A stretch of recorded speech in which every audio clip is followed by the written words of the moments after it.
Is there a typical QAnon believer? Do they tend to be all in? Or is there an a la carte approach where you just believe John F. Kennedy Jr. is alive, or you just believe Democratic celebrities are molesting children while making pizza? Who is the stereotypical believer?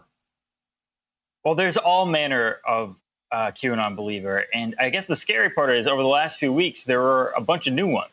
There were QAnon text messages over the last 2 to 3 weeks. There were chain messages that were sent around all throughout the country and through Facebook Messenger, too. And, they said that exactly what you just outlined, that Inauguration Day wasn't really Inauguration Day, that Donald Trump was going to seize power. And all of these Democrats that were at the inauguration weren't really at the inauguration. They were all about to be rounded up. So that's the scary thing here, is that this was reaching random people throughout the country. It wasn't just your standard pro-Trump fan who is so into this and really, really hates Hillary Clinton. It was reaching yoga moms and religious groups. It was reaching random people who had really no self-identification with QAnon. But it got to them over the last few weeks. Thankfully, since nothing happened, there's really no wiggle room for those new supporters.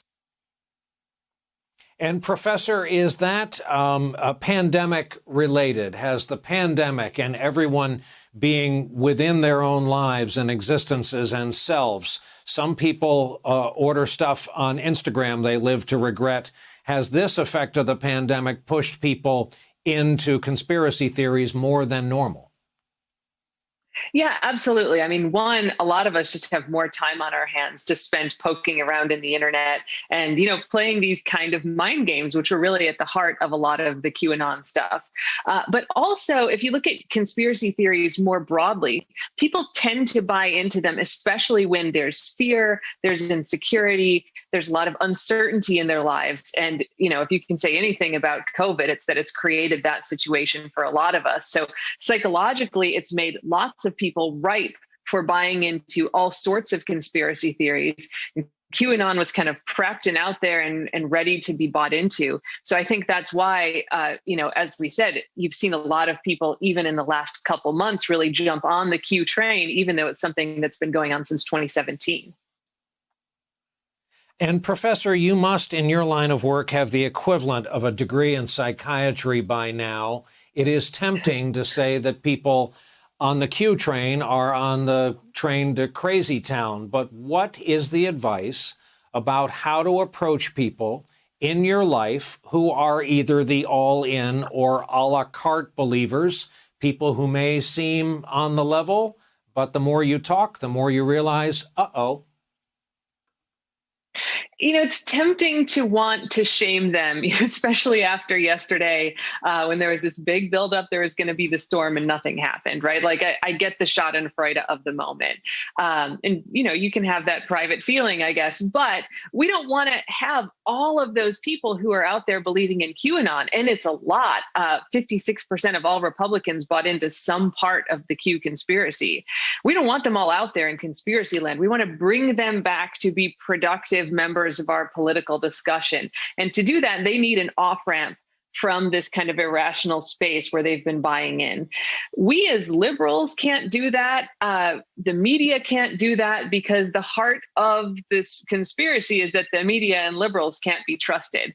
They need people that they can trust to help bring them back to a space without making them feel bad. That may be their family members, but it also, I think, is going to fall on conservatives. And the danger, if they don't do that, is that someone is going to. And what we're starting to see is some of these white supremacist groups that weren't necessarily buying into Q, but that were part of the Trump coalition, are coming on to the Q message boards like on Telegram and saying, hey, if you're really frustrated and you're mad about this, come talk to us because we're mad about the same things. So that off-ramp is being offered by white supremacists. I think mainstream conservatives who didn't buy into any of this have to very quickly step off and offer another option for the Q people to come join, be productive, and focus on issues that they care about without shaming them for, buying into this conspiracy theory. And as if that's not scary enough, Ben, what happens with these social media purges? What happens when you funnel the activity by throwing it off of other platforms? It doesn't go away. Yeah, that's the worry, and that's what Jen was talking about. There's a term that white supremacists use for these people who've just been banned from Parler. They call them Parler refugees, and they've been explicitly targeting these people. These 70,000 QAnon accounts that didn't have anywhere else to go. And in moments like this, QAnon supporters, they might stop believing in parts of the conspiracy theory, and that's great news. But they don't go and instantly go sit down and read the Sunday New York Times and just start ingesting good information. They go to the closest thing that they had before that sort of confirms their priors. They still have this cast of characters. They have a cinematic universe of bad guys, Hillary Clinton and John Podesta and all these other people who they think, again, eat children. So they're not going to go read normal news. They're going to go to the closest thing. And white supremacists are glad to, keep those fantasies up for them as long as they sort of hop into their cause. So they will take in those Parler refugees. They will single them out. They'll bring them into, from those large groups they have. They will talk to them in private messages, and they'll try to radicalize them. They will try to turn them into, white supremacist terrorists. That's the point of what they're doing right now. So again, just like Jen was saying, I think, it's very easy to laugh at these people over the last few days. And you should. I mean, what happened is very funny, but also it's very sad.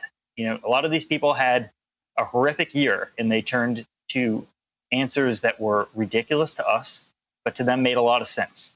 And if we can provide them this sort of grace that they cannot provide us, it'll be better off for society in the long run.